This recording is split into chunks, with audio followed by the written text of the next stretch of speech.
Running a country is not an easy task. Running a country which has seen nothing but war on end for decades is just close to impossible, especially for a terror organization like the Taliban. A war-torn country doesn't just need to be run, it needs to be rebuilt. It requires reconstruction. It requires the building of an economy and a peaceful society, and the Taliban is nowhere close to achieving any of it.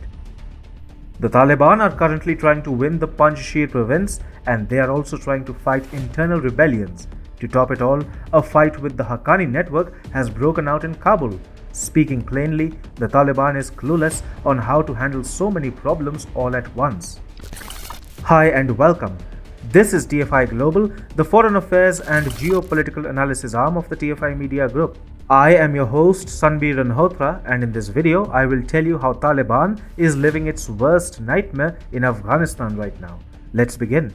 The Taliban suddenly find themselves in possession of an entire country, which they have no clue how to run or administrate. So, government establishment has been postponed and the Taliban has decided to continue with what it knows best, fighting murderous and bloody battles against innocent Afghans, especially those who do not subscribe to the Taliban's extremist ideology. The Taliban has been launching repeated attacks on the Panjshir province, which is the only holdout region of Afghanistan which the Taliban have no control over. Here, Amrullah Saleh and Ahmad Massoud-led resistance forces and the Northern Alliance are making sure that the Taliban and its monkey-like extremist fighters are killed in hordes every time they launch an offensive against the province. The Taliban's hold over provinces it currently has under control is also beginning to wane. Particularly, areas with significant non-Pashtun populations are beginning to develop a thirst for freedom, and this is no good news for the Taliban. Meanwhile, a power struggle has ensued in the capital city of Kabul, where the Haqqani network, controlled by Pakistan and its military establishment, is fighting for greater representation in the Taliban-led Afghan government which is about to come up. The Taliban is not having a smooth sailing in Kabul as it had hoped for. Pakistani proxy organization called the Haqqani network is playing spoilsport and is demanding a greater say in the Afghan government and important positions in the upcoming cabinet. A fierce clash has also been reported between the Taliban and Haqqani network elements owing to the differences between the two groups over the leadership of Afghanistan. Interestingly, at least 17 people were killed and 41 wounded in incidents of gunfiring on Friday night in Kabul. Emergency hospital in Kabul said 17 bodies and 41 wounded people were transferred to its facility with the harm caused by Friday night's citywide firing into the air. While the official reason given for the firing is the spread of news that the Taliban had finally captured Panjshir province, the reality seems to be different.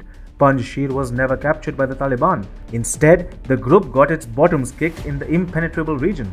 So, it is highly likely that elements from the Haqqani network and Taliban sparred on Friday night, leading to the deaths of multiple extremists.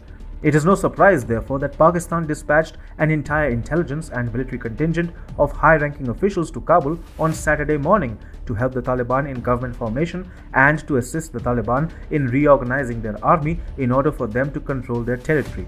Among those that flew to Kabul like there was no tomorrow was ISI chief Faiz Hamid. Pakistan, meanwhile, is engaging in psychological warfare against the National Resistance Front or NRF and is putting out fake news stories at an unprecedented pace. For its services to the Taliban, Pakistan wants itself substantially represented in the Afghan government via the Haqqani network. With infighting galore in Kabul, the Taliban is also having to simultaneously suffer nothing short of a complete massacre in the Panjshir province at the hands of brave resistance fighters led by Amrullah Saleh and Ahmad Massoud. On Thursday night, the Taliban reportedly launched their largest offensive against the resistance forces in Panjshir Valley. Over 7,800 Taliban extremists and at least 300 vehicles, including tanks, were involved in the operation. According to the Panjshir Observer, the National Resistance Front were able to hold their ground. 4 hours into the offensive, and the number of casualties the Taliban was taking started to become unbearable, forcing them to enter full retreat. Over 450 Taliban fighters were reportedly killed and at least 130 were captured by the NRF. Meanwhile, in a previously failed offensive launched by the Taliban on Panjshir on Monday, the group suffered 350 casualties while 40 of its men were captured. Thousands of trained fighters, many of them Tajiks loyal to Ahmad Massoud and Amarullah Saleh, who currently functions as the caretaker president of Afghanistan, are presently defending the Panjshir Valley. Moreover, thousands of fighters belonging to the Afghan National Defense and Security Forces have fallen back from various posts and have joined the resistance from Panjshir. The Taliban is desperate to capture Panjshir. The group knows that if the NRF is able to hold out long enough, the day when Afghanistan will be partitioned into two halves is not far. Afghanistan is a very diverse country, and the minority communities of Tajiks, Uzbeks, and Turks cannot be ignored, because if they really want to break up the country and carve a separate state for themselves, they can, given their concentration in the country's northern provinces, bordering Central Asian countries. This will serve a lethal blow to the Taliban's plans of creating a greater Pashtunistan. The Taliban itself is not a homogeneous organization, just like how Afghanistan is not a homogeneous country. The Taliban is comprised of several Pashtun tribes, and all of the tribal leaders have their own aspirations and goals, which are, at times, not in sync with the larger organizational or national goals of the Taliban. This leads to infighting, and for the Taliban to run a government would be extremely difficult given the sheer magnitude of differences it has within its organizational setup itself.